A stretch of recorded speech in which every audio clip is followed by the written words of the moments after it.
having a lot of fun with my knitting projects right now. I want to show you how my viola tee fits. I cast on my Umbria top. As always, I have new plans to chat about, and I also want to talk about some books. I'm getting ready to try on my viola tee for the first time. This is a colorwork yoke t-shirt, and it's really pretty. I'm probably maybe 2/3 of the way through the yoke, so I think this is a good point to try it on. I'm just sliding a spare needle into about half of the stitches. Here's the yoke all stretched out. It's just one big circle, and now let's try it on. Ooh, okay. So there's no shaping yet. So I'll be adding some short rows to the bottom of the yoke, but so far I think it's fitting like pretty well. It's like a little bit hard to tell, of course, at this stage, but I think this is like pretty on par with what I expect. I am going to do an increase row in just a few rows, so that'll help it sit over my arms better, but it is laying pretty well across my chest. So I think that's a good sign. This is also unblocked, so I expect it to relax a little bit once I block it. I'm liking where the neck hits. The front will get pulled down just a little bit since I'm gonna add some length to the back. I wanna show you this incredible book that I found at a library book sale the other day. It is this book. It's called Quilts, A Living Tradition, and it is a history of quilting. It's by Robert Shaw. And I mean, look at this thing. It's huge. The back quilt is gorgeous, and this book is just full of inspiration. I have looked at every single quilt in here, and they're all so beautiful. The artistry, the skill, and then of course the meaning behind a lot of the art. We have the classic log cabin. This pineapple log cabin is really cool. Even just the color inspiration, like there's so much in here. This Japanese quilt is just gorgeous, and I love that some of the quilts have close-up photos like this one, so you can really see the details. Like, wow. It's really such an interesting book. I really could just show so many quilts in this book. I'm sure there's a lot of history that it's missing, but I have spent hours looking through this book, and I will just keep opening it and looking through it because it's just so inspiring. It's just so much better looking through this huge book than like looking at Pinterest, you know? And the best part is I got this for $4, which is an insane deal. I mentioned it was a library sale, so they're not like trying to make a profit off of their books. They're just trying to get rid of their books. And I seriously think this is my best find of the year. If I found this in a vintage store, it probably would have been over $100. It was published in 1995. And it was sold for $75 US, which is like over $160 now. So who knows what somebody would have priced it at. I was extremely excited to find this, and shout out to my partner who lugged this home in his backpack on our bikes up a huge hill for me. The other book I found at this library sale is this Vogue Knitting Ultimate Knitting book, and it is one of the original editions published in '89. I do have the updated version, this one here. This is a really great book if you just want like a reference book on everything knitting, and the updated version does have a lot more information than this original one. But the reason I wanted this is not just because of the amazing aesthetic, and I think it's cool just to have this older one, but this one has knitting patterns that they took out for the updated one because they're definitely dated. Look at that amazing late 80s photography. This one I think would slay on Ravelry if like Petite Knit came out with this. This one already looks like something that Petite Knit has published. Look at this color work vest, and also the styling, come on. Love a man in Argyle. Ooh, this like oversized garter stitch jacket. I actually might want to make this. So that was really fun to look through.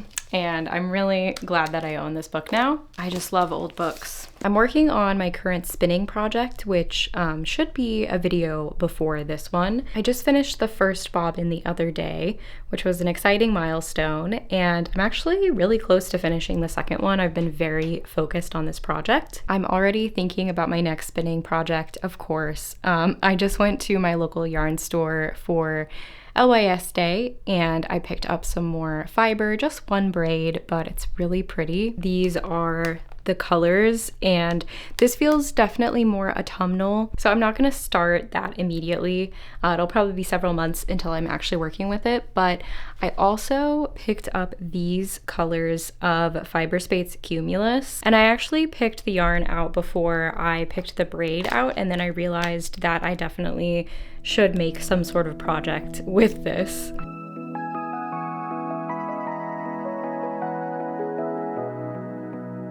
I want to show you where I'm at with my large pullover. This is the one that I knit the sweater body on my knitting machine, and I'm hand knitting the yoke. And here is how it's coming along. I really like the texture of this yoke. It's just half fisherman's rib. And to give you an update from my last vlog, I was going back and forth on whether I wanted to knit the half fisherman's rib right side out or wrong side out. The pattern has you knitting it wrong side out. I don't know if objectively there is a right side and a wrong side, but it's not reversible in the same way that brioche is. So there's a side where you see the slipped knit columns, and then the other side looks like this, where you see all of the knit stitches and they're just a little bit less neat looking. Anyway, I decided to knit it right side out. So my stitches look like this. And this is what we would consider like traditional half fisherman's rib. It looks close to brioche, but I decided to knit the yoke inside out. So that's actually how I'm knitting it right now, just to reduce the amount of purling. I don't hate purling, but it is nice to just have a lot of knit rows. It makes the process very enjoyable. So I am liking the yoke quite a bit, and I feel like I'm getting pretty close to being done, especially since I did knit the body and the sleeves on the knitting machine. So I haven't been hand knitting this for too long. This is really the point where I would start to get a little fatigued on a project, but I'm not yet. So that's great. This yarn is Rowan Felted Tweed, a classic that I feel like we all kind of love to hate. I don't know, I think it used to be a lot more popular, and then we all kind of realized that it's pretty scratchy. Maybe some people don't find it scratchy, but I think it's the alpaca in it that can kind of prick you. So it's definitely not the most comfortable next to skin yarn. So we'll see if I actually end up wearing this a whole lot. I could honestly see myself making another one of these in a different yarn. Oh, poking myself with my needles. I don't usually knit patterns more than once. There's been a few patterns I have, but as far as like a sweater pattern, I don't typically re-knit patterns, but I could see myself maybe knitting this one again. So we'll see, but I do love the color. So I think in the winter, if I wear like a long sleeve shirt under this, this will be great. I am reading Our Wives Under the Sea by Julia Armfield. I just started it and I'm listening and reading kind of at the same time, or switching between the two. It's been on my list for a long time. It is literary fiction. It is about our main character whose wife is a marine biologist, and she goes out on a submarine expedition and gets lost. Like their submarine sinks and nobody knows where they are, and their 3-week expedition turns into a 6-month expedition. They are finally rescued, but our main character Miri notices immediately that her wife is like not the same at all. Like something is really off with her. She's doing weird things. She's not eating. I'm at the start, so I don't have a whole lot to say in this moment, but it is definitely very mysterious. I'm very curious to know what's actually going on, and it's written very beautifully. This is my first book by Julia Armfield, but I definitely want to read her other books as well. Also, the cover matches my shirt.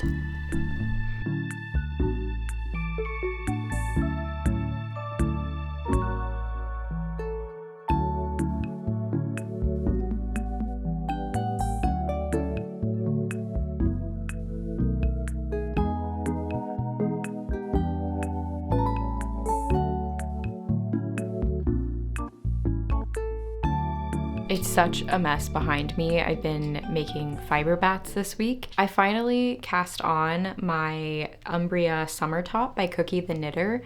I cast it on last night.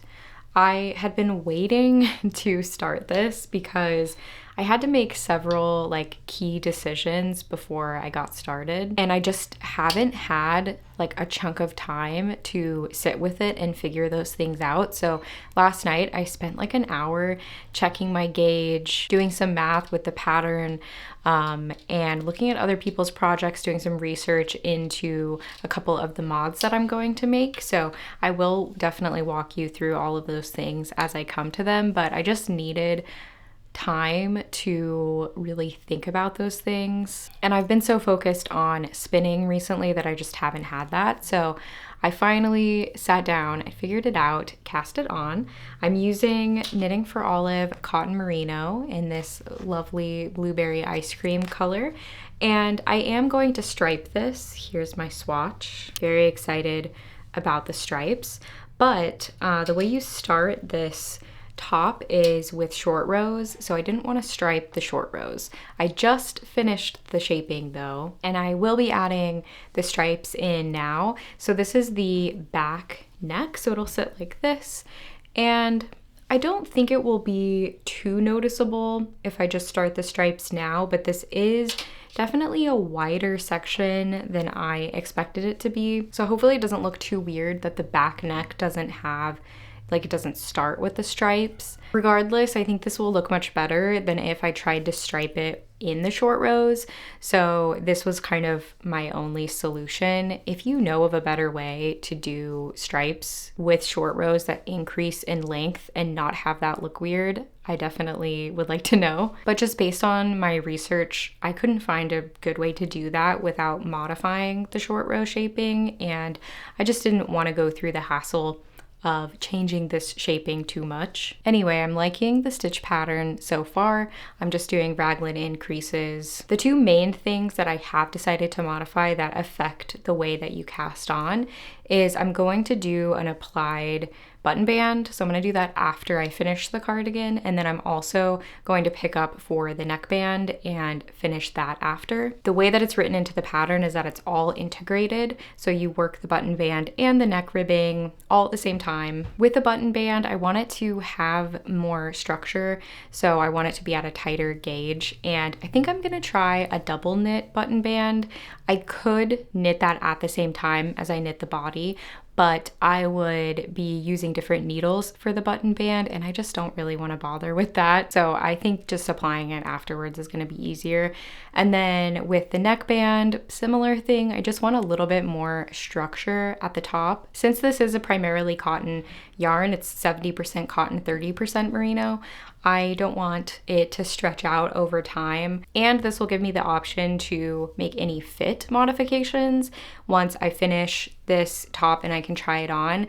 If the neckline is looking a little too loose, I can pick up fewer stitches or pick up the same amount but do some decreasing. So this just gives me options to tailor the fit as I construct the garment rather than making all of those decisions up front. By the way, I did get my septum pierced just the other day, and I really, really like it. Easiest piercing ever. I've been thinking about getting it for years, and thank you for those who have noticed and commented on it. I finished my book, Our Wives Under the Sea. It was good. I would only recommend it if you're into literary fiction and you like books that don't have a very strong plot, but that really dive into maybe some aspects of the human condition that are difficult to wrestle with. There's a lot of grief. It's a very, very sad book, and it kind of threw me into a bit of a funk. It just left me feeling so sad. To me, there were times it felt like I was in an MFA program and I was peer reviewing the best student in the class, but the writing was beautiful, and I do want to check out more of Julia Armfield's books. I also recently finished Natural Beauty by Ling Huang. That one is described as a satirical horror. It's about a woman who works for this beauty and wellness company, and weird shit's happening. That one was really creepy and atmospheric. It kind of sneaks up on you. So if you're into that mood, I would definitely pick it up. It was written really well, and the ending was satisfying, at least for me. I sometimes struggle with endings. They don't always hit. Sometimes books will just end and then I'm like, okay. But this one left me with just a little bit more than like the story itself to think about. So it's just been in my head for the past few days. I did start a new book though that I will talk about probably a little bit later. I've also started the stripes on my Umbria top, and I'm just really enjoying the colors. I love this bright red with this like kind of cool toned brown with the very light like periwinkle. I did decide to go with this striping sequence where it is 2 rows of the brown, 2 of the red, and then 8 in between. I had also done this mini swatch because this is what I was originally thinking that I would do when I bought the yarn, where I sandwiched the red in between the brown, but this felt a little too heavy for me after I swatched it. I ended up liking this a lot more, and a couple of you agreed that this was the right choice.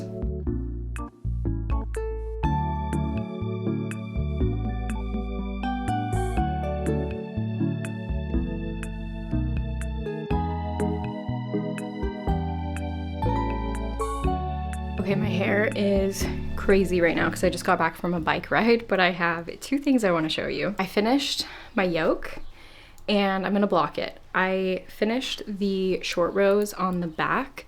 So the shaping in this pattern is not the typical short rows at the upper neck that you usually find on a yoke sweater, but they're actually below the color work down here.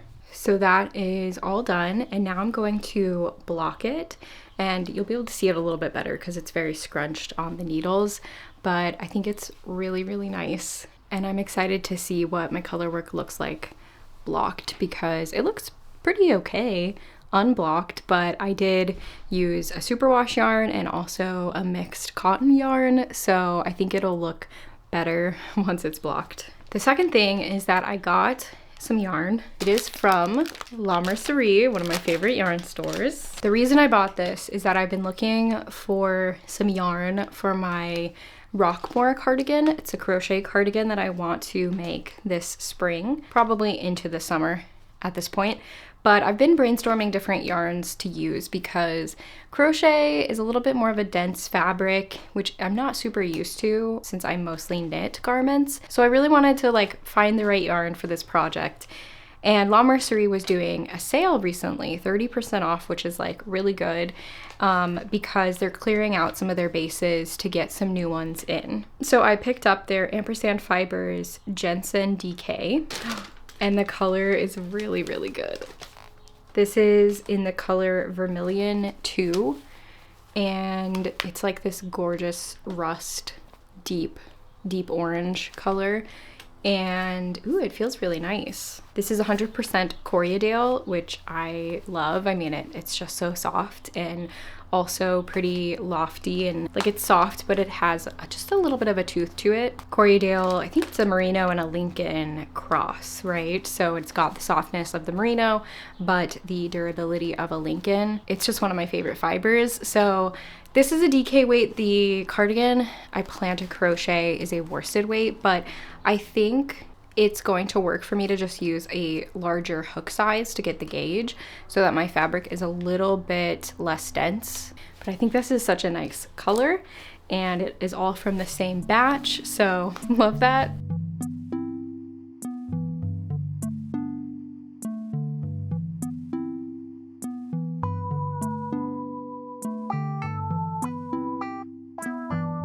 I want to update you on my Umbria top because I'm actually pretty far into it. It's going quite fast. I have, I think, 4 more increase repeats. I'm doing the raglan increases and I'm getting pretty close. One thing I do need to figure out is any adjustments I need to make for my row gauge. My row gauge is a little bit smaller. Actually, my stitch gauge is too. My total gauge is tighter than the pattern because I just didn't want this fabric to be any looser. I do hope to wear this top on its own, like with a bra, but I don't really want to wear like a camisole or a tank underneath because it kind of negates the fact that this is supposed to be a quite airy, looser blouse that I can wear in, you know, in the heat of summer. But here's the way the stripes are looking.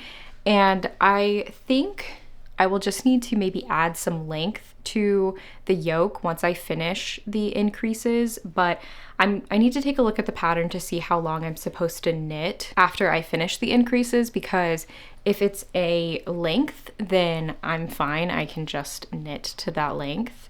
So actually, let me check that right now. Okay, the pattern is written so that you finish the increases at the depth of the raglan yoke. So I will need to alter that, but I'll probably just add some extra length before I split for the sleeves.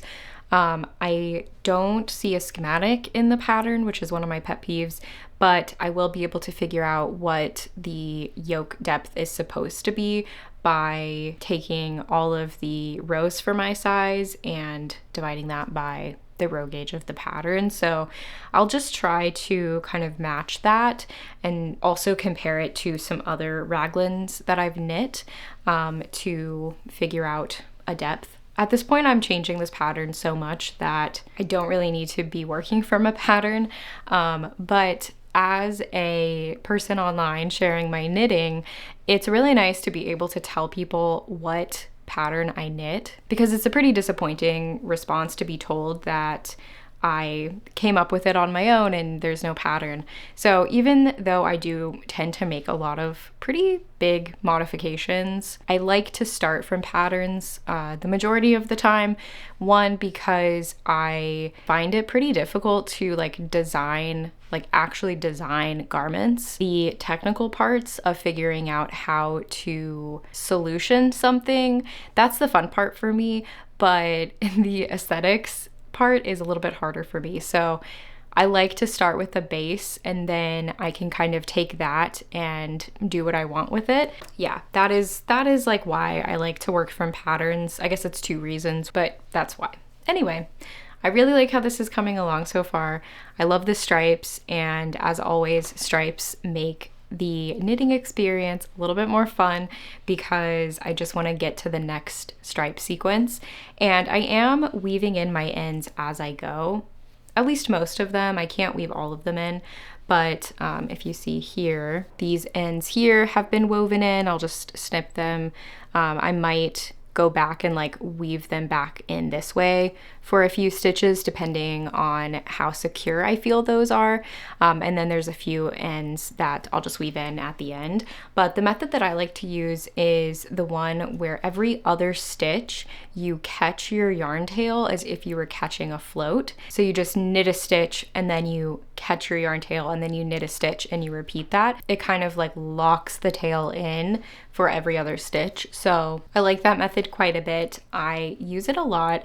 I think for really slippery yarns, it's always going to be more secure to fully weave in your end. But on something like this where I'm going to have so many ends because I do have to cut each stripe, it just helps cut down on how many ends I have.